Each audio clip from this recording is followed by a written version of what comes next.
Ah,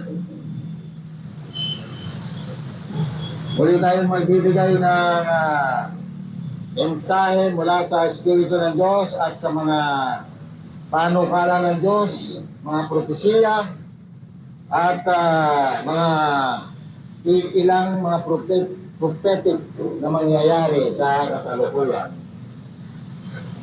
At sa kagandahan ng loob ng Panginoon, ng mga nakaraang buwan, may mga mensahe propesya na napangitain na pinagkaloob sa ating Panginoon. At muli tayo ay nandito upang magbigay ng mga mensaheng pangkaligtasan. Ito po ang iyong podcast, Mensaheng Kaligtasan, Kristo Jesus. Yan po ay makikita nyo sa FB. Yung mga mensahe na aming mga nabutiwan sa iba't ibang lugar ay nandyan po makikita. Yan, sa podcast na yan. Mensaheng Kaligtasan, Kristo Jesus. Noong nakaraang mga panahon, tayo ay nagbigay ng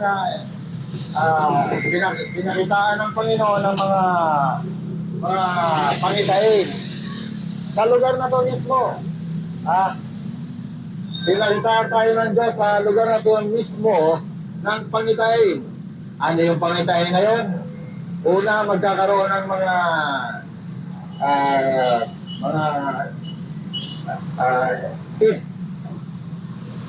virus, yes. Yun po ay nangyari sa Japan.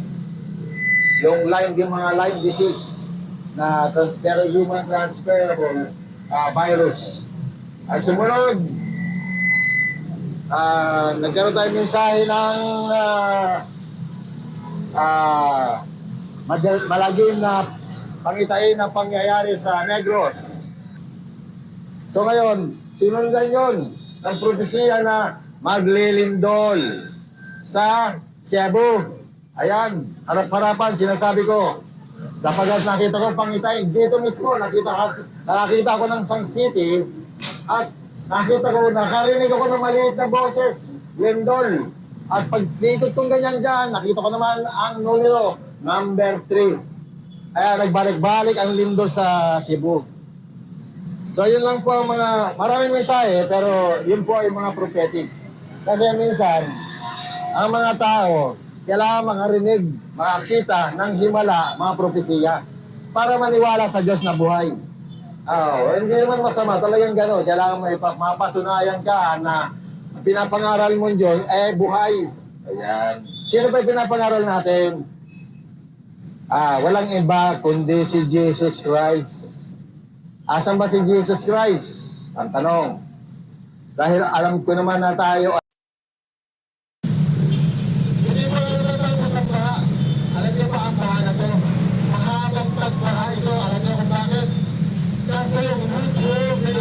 na nakasulat sa Biblia ay dumating na.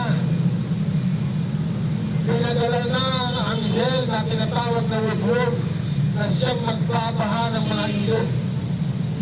At sa kanyang dako naman ay magtutulong ng mga bukal. Na ang pangalan ng anghel ay Woodworm.